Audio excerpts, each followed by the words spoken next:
Europe के सबसे बड़े और सबसे निर्णायक चुनाव का नतीजा आ गया है। 23 फरवरी को जर्मनी में आम चुनाव हुआ। नतीजों में बड़ा उलटफेर देखने को मिला। सत्ताधारी सोशल डेमोक्रेटिक पार्टी खिसककर तीसरे नंबर पर पहुंच गई, जबकि हाशिए पर रही party alternative for Germany AfD दूसरे नंबर पर दिख रही है। इसने पूरे यूरोप को चिंता में डाल दिया, क्योंकि AfD का चरित्र एडोल्फ हिटलर की नाज़ी पार्टी से कुछ कुछ मेल खाता है। उसके नेता खुलेआम हिटलर वाले नारे लगाने के लिए कुख्यात हैं। पार्टी गैर जर्मन मूल के नागरिकों को निकालने के लिए सीक्रेट मीटिंग्स करती है, और पार्टी की नेता एलिस विडेल कहती हैं कि दूसरे विश्व युद्ध में हिटलर की हार असल में जर्मनी की हार थी। फिलहाल के लिए दूसरी पार्टियों ने AfD के साथ गठबंधन से इनकार किया है, लेकिन उनका उभार अविश्वसनीय है। AfD का पिछले चुनाव में उन्हें 10.4% वोट मिले थे। इस बार उनके पास 20.8% वोट है, डबल हो गया। अगर वो इसी रफ्तार से आगे बढ़े तो उन्हें लंबे समय तक सत्ता से दूर नहीं रखा जा सकता। जर्मन इलेक्शन और AfD के बारे में हम राजदूत के पिछले एपिसोड में बता चुके हैं। डिस्क्रिप्शन में आपको लिंक मिल जाएगा, उसे भी प्लीज़ देखिए। अब चलते हैं आगे। इस बार के चुनाव में पहले नंबर पर CDU-CSU है। असल में दो पार्टियों से मिलकर ये बनी हुई है, Christian democratic union of Germany CDU और क्रिश्चियन सोशलिस्ट यूनियन CSU। दोनों एक दूसरे की सिस्टर पार्टीज हैं, इसलिए बोलचाल में CDU-CSU को CDU के नाम से ही बुला लिया जाता है। इस चुनाव में उन्हें लगभग 29% वोट मिले हैं। पार्टी के नेता फ्रेडरिक मर्ज का चांसलर बनना तय माना जा रहा है, मगर सरकार बनाने के लिए उन्हें दूसरी पार्टियों का साथ भी चाहिए। गठबंधन के लिए उनके पास कई विकल्प हैं, लेकिन मर्ज किसके साथ जाएंगे, उसी पर जर्मनी के साथ साथ यूरोप की दशा और दिशा निर्धारित होने वाली है। जर्मनी की अगली सरकार कैसी हो सकती है, नई सरकार के सामने किस तरह की चुनौतियां होंगी और फ्रेडरिक मर्ज की कहानी क्या है, आज के शो में हम इसी पर विस्तार से बात करेंगे। ये खबर गाँव है। नमस्कार, स्वीकार कीजिए निखिल का। आप हमारा डेली इंटरनेशनल बुलेटिन राजदूत देखना शुरू कर चुके हैं।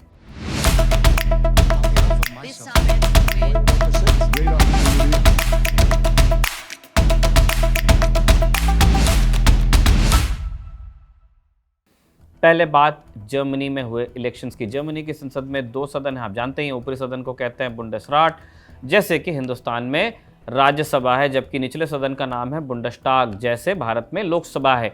23 फरवरी का चुनाव बुंडस्टाग की 630 सीटों के लिए हुआ।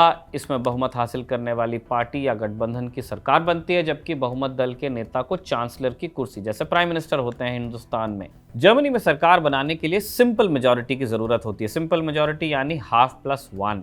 630 का आधा हुआ 315, उसमें एक जोड़कर हुआ 316। सरकार बनाने के लिए मिनिमम इतनी संख्या चाहिए। नतीजों में क्या दिखा? कोई भी पार्टी 316 के आंकड़े तक अकेले नहीं पहुंच पाई। पहले नंबर पर CDU है, उसके खाते में 208 सीट्स हैं।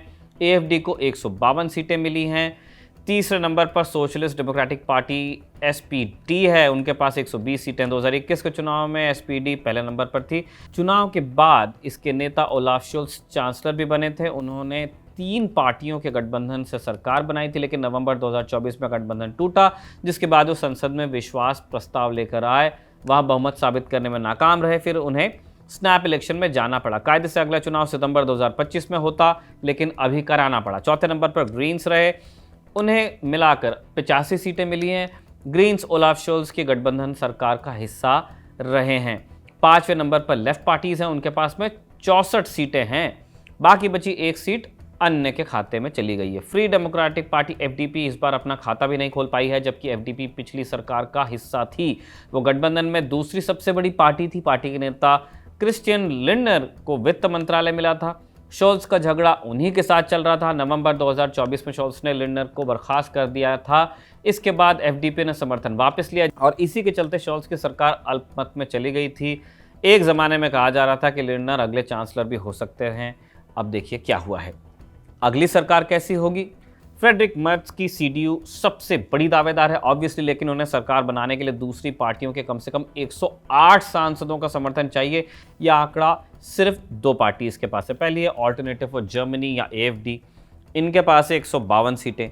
CDU और AfD आर लाइक पोल सपाट, जिसको कहते हैं ना, 180 डिग्री वाला मामला है। यूक्रेन वॉर पर उनकी राय एकदम अलहदा है। CDU यूक्रेन को मदद बढ़ाने के पक्ष में है।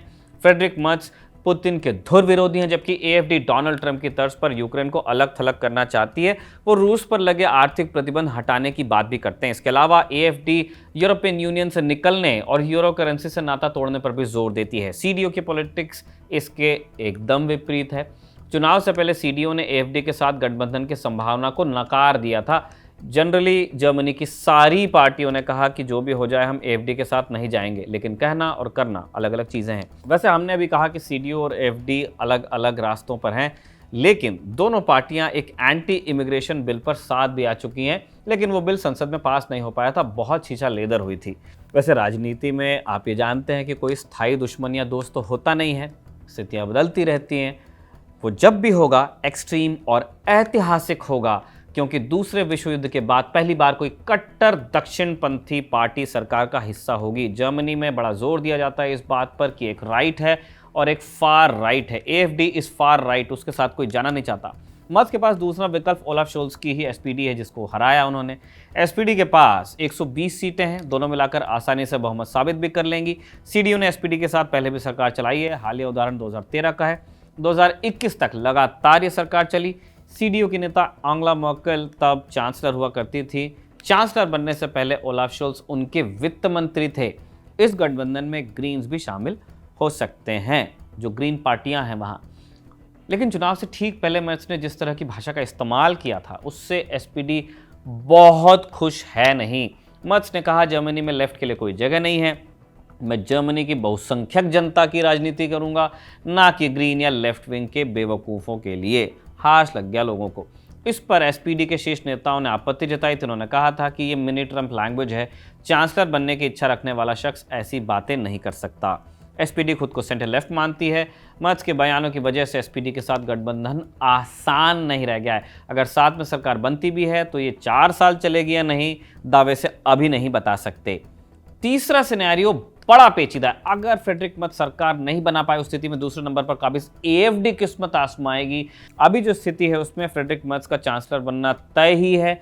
दुनिया भर से नेता उन्हें बधाई भी दे रहे हैं। यूएस प्रेसिडेंट डोनाल्ड ट्रंप ने ट्रूथ सोशल पर सीडीओ को कांग्रेट्स बोल दिया, लेकिन उन्होंने मर्ज का नाम लिया नहीं। दिलचस्प है कि मर्ज ने ट्रंप से दूरी बनाकर रखी भी हुई है। उन्होंने यूएस पर निर्भरता कम करने का वादा किया है। वैसे मैच की जीत से सबसे ज़्यादा खुश यूक्रेन में लोग हैं, ख़ास तौर पे वहाँ के राष्ट्रपति वोलोदिमीर ज़ेलेंस्की। रूस के खिलाफ जंग में जर्मनी दूसरा सबसे बड़ा मददगार है, पहला यूएस है। ठीक ठीक कहें तो था, अब नहीं है। ट्रंप की वापसी के बाद कहानी बदल गई है। अमेरिका ने यूक्रेन से हाथ खींचने की शुरुआत करती है। ऐसे में जर्मनी की भूमिका बड़ी अहम हो जाती है। इसलिए मर्ज की जीत यूक्रेन के लिए अच्छा मौका लेकर आई है। फ्रेडरिक मर्ज पुतिन के धुर विरोधी, हमने पहले भी बताया। यूक्रेन को सैन्य मदद बढ़ाने और अल्ट्रा मॉडर्न हथियार देने के समर्थक हैं। दिसंबर 2024 में उन्होंने यूक्रेन का दौरा भी किया था। ज़ेलेंस्की ने उनकी जीत पर लिखा कि हम जर्मनी के साथ मिलकर लोगों की जिंदगियां बचाने, यूक्रेन में असली शांति लाने और यूरोप को मजबूत बनाने के लिए काम करेंगे। यूरोप को अपनी रक्षा की जिम्मेदारी खुद लेनी होगी। हमें अपनी इंडस्ट्रीज़ को डेवलप करना होगा और ज़रूरी मुकाम भी हासिल करने होंगे। यूरोप को साझा सफलता की दरकार है और ये साझा सफलताएं यूरोप को मजबूती से एकजुट करेंगे। इसके अलावा फ्रांस के राष्ट्रपति इमैनुअल मैक्रों, ब्रिटेन के प्रधानमंत्री के स्टामर, इजराइल के प्रधानमंत्री बेंजामिन नेतन्याहू और नेटो के सेक्रेटरी जनरल मार्क रूटा समेत कई नेताओं ने बधाई संदेश दिए हैं। अब मर्ज की कहानी जानते हैं। जर्मनी में मौजूदा दौर के ज़्यादातर नेताओं के पैदाइश कोल्ड वॉर के समय की है। उस दौर में जर्मनी 2 हिस्सों में था। ईस्ट जर्मनी सोवियत संघ के कंट्रोल में था। वेस्ट जर्मनी पर यूएस, ब्रिटेन और फ्रांस का शासन चलता था। ये सब चला अक्टूबर 1990 तक। फिर जर्मनी का एकीकरण हुआ। फ्रेडरिक मर्ज 1955 में वेस्ट जर्मनी में पैदा हुए। उनके पिता जज थे। घर में थोड़ा सख्ती वाला माहौल था, लेकिन बाहर उन्हें रोकने टोकने वाला नहीं था। बड़े चाव से बचपन की शैतानियों का किस्सा वो अपने इंटरव्यूज़ में सुनाते हैं। मर्ज स्कूल के दिनों में ही सीडीओ के मेंबर बन चुके थे। स्कूल ख़त्म होने के बाद 1 साल मिलिट्री में भी रहे और वहाँ से निकले तो लॉ की डिग्री में उन्होंने अपना मन लगाया। डिग्री के बाद उन्होंने कुछ समय वकालत की, लेकिन उनकी नियति राजनीति में उन्हें ले आई। 1989 में उन्होंने यूरोपियन पार्लियामेंट का चुनाव लड़ा, जीते भी। यूरोपियन पार्लियामेंट ईयू की संसद है, हम जानते ही हैं। उसमें ईयू के लेवल पर कानून बनते हैं और ईयू के सभी सदस्य देशों के प्रतिनिधि उसमें चुनकर भेजे जाते हैं। मर्ज वहाँ तो पहुँच गए, मगर उनका मन नेशनल पॉलिटिक्स में रहा। जर्मनी की एकीकरण के बाद वो वापस आए। 1994 में उन्होंने बुंडस्टाग यानी निचले सदन में सांसद की कुर्सी भी हासिल की। धीरे धीरे सीडीयू की लीडरशिप में आगे बढ़े। उनकी मंशा पार्टी को लीड करने की थी। 2001 में उन्होंने चांसलर के चुनाव में दावेदारी भी पेश की, लेकिन पार्टी ने उन्हें अपने चेहरे के तौर पर चुना नहीं। उस चुनाव में सीडीयू हारी। फिर 2005 में पार्टी जीती और तब तक कमान एंजेला मर्केल के पास में आ गई थी। एंजेला मर्केल भी लोग बोलते हैं। मर्केल उदारवादी और ठंडे दिमाग से सोचने वाली नेता मानी जाती हैं। मर्ज बिल्कुल उल्टे हैं इनसे। इसके चलते राजनीति से उन्होंने दूरी बनाई जब तक मर्केल रही। 2009 में उन्होंने सांसदी का चुनाव लड़ने से ही मना किया। मर्ज राजनीति से निकले तो पुराने पेशे में अटके और इंटरनेशनल लॉ फर्म एक जो थी उसका हिस्सा वो रहे। कई संस्थानों के बोर्ड में ऊंचे पदों पर काम कर चुके हैं। 2016 से 20 तक ब्लैक रॉक की जर्मन शाखा के सुपरवाइजरी बोर्ड के मुखिया थे। ब्लैक रॉक दुनिया की सबसे बड़ी एसेट मैनेजिंग कंपनी है। इन सब के बीच वो राजनीति में वापसी का रास्ता भी तलाश रहे थे। 2018 से लेके 20 का जो टाइम था उन्होंने सीडीयू के इंटरनल इलेक्शन में मर्केल को चुनौती देने में बिताया। सफलता नहीं मिली। फिर 2021 में मर्केल ने पॉलिटिक्स छोड़ने का ऐलान किया। तब मर्ज ने औपचारिक वापसी की। 2022 में पार्टी ने उन्हें अपना लीडर भी चुन लिया। फरवरी 2025 का चुनाव उन्हीं के नेतृत्व में लड़ा गया और जीता भी गया। अब मर्ज चांसलर बनने की तैयारी कर रहे हैं। मर्ज से क्या क्या उम्मीदें की जा सकती हैं? मर्ज बोल्ड और इंस्टेंट डिसीजंस के लिए जाने जाते हैं। ओलाफ शोल्ज की आलोचना थी कि वो बहुत सोचते हैं, बहुत टाइम लेते हैं, जिससे जर्मनी की साख कमजोर होती है। मर्ज के सामने 3 बड़ी चुनौतियां हैं, लेकिन चाहे आप इंस्टेंट डिसीजन मेकर हो, चुनौती तो खत्म नहीं होगी। 1, डोमेस्टिक लेवल पर इकोनॉमी को पटरी पर लाना है। साथ ही अल्ट्रा राइट और नियोनाजी विचारधारा का उभार रोकने की उम्मीद भी उनसे की जा रही है। जब जनवरी 2025 में उन्होंने एएफडी के सपोर्ट से प्रवासी विरोधी बिल पास कराने की कोशिश की थी, तब उनके खिलाफ बहुत प्रोटेस्ट हुए पूरी जर्मनी में। मर्केल ने तक आलोचना की थी कि यह क्या हो रहा है मेरी पार्टी में। दूसरा बिंदु, यूरोप के स्तर पर यूक्रेन वॉर और यूरोपियन सिक्योरिटी गारंटी अब मर्ज का सबसे बड़ा मुद्दा होगा, जिम्मेदारी होगी। और इंटरनेशनल पॉलिटिक्स में उन्हें डोनाल्ड ट्रंप के अमेरिका से भी पार पाना होगा। ट्रंप सरकार यूरोप के देशों से कह चुकी है कि आप अपना लोड खुद उठाओ सुरक्षा का, मैं और मदद नहीं कर पाऊंगा, मेरा हो गया। कोल्ड वॉर के दौर से यूरोप का डिफेंस नेटो के साथ नत्थी है। नेटो में यूएस के अलावा कनाडा है, यूरोप के 30 देश और हैं। सबसे ज़्यादा पैसा यूएस खर्च करता है तो चलती भी उसी की है। कई यूरोपियन देशों में उसके मिलिट्री बेसेस हैं। ट्रंप इसी खर्च में कटौती करना चाहते हैं। उनका कहना है कि यूरोप के देश खुद अपना डिफेंस देखें, अपने बजट का जो जीडीपी है उसका कुल 5% तक का खर्चा करें डिफेंस पर, वरना हम आपको हेल्प नहीं कर पाएंगे। यूरोप ने लेकिन इस स्थिति की कल्पना तो की नहीं थी। अब उन्हें नए सिरे से अपनी प्रायोरिटीज़ और सिक्योरिटी के बारे में सोचना पड़ रहा है। मर्ज ने इसे लेकर अपनी सोच साफ की है। चुनाव जीतने के बाद पहले भाषण में उन्होंने इसका जिक्र कर डाला। उन्होंने कहा कि मेरी प्राथमिकता जल्द से जल्द यूरोप को मजबूत बनाने की है, ताकि हम अमेरिका से सही मायनों में आज़ाद हो सके। मैंने कभी नहीं सोचा था कि मुझे टीवी पर ऐसा कहना पड़ेगा, लेकिन ट्रंप के पिछले बयानों के बाद ये साफ है कि अमेरिका को यूरोप की नीति से कोई खास फर्क नहीं पड़ता। मर्ज को गठबंधन सरकार बनाने में कुछ दिनों से कुछ महीनों तक का वक्त लग सकता है, क्योंकि जिस भी पार्टी के पास संख्या बल है उनकी पॉलिसीज़ के लेवल पर काफ़ी असहमतियाँ हैं और ये असहमतियाँ काफ़ी पब्लिक रही हैं। इन सब को सेम पेज पर लाने में मर्ज को अच्छी खासी मेहनत लगेगी। जर्मनी का अध्याय हम यहाँ पर रोक रहे हैं। यूक्रेन जा रहे हैं, जहाँ लोग खुश हैं कि मर्ज जीते हैं। यहाँ जंग को 3 बरस पूरे हो गए। इस मौके पर राष्ट्रपति वोलोदिमीर ज़ेलेंस्की का एक बयान चर्चा में है। ज़ेलेंस्की ने कहा कि वो कुर्सी छोड़ने को तैयार है, बशर्ते इसके बदले स्थायी शांति आए या यूक्रेन को नेटो की सदस्यता दी जाए। यूएस ने पीस डील के तहत यूक्रेन की मेंबरशिप को खारिज कर दिया है। अमेरिकी राष्ट्रपति डोनाल्ड ट्रंप ने ज़ेलेंस्की को तानाशाह कह दिया है और उन्हें कुर्सी से उतरने की चेतावनी भी दी थी। ट्रंप ज़ेलेंस्की विवाद के बीच अमेरिका और रूस नेगोशिएशन पर आगे बढ़ रहे हैं, इनको बिना लिए।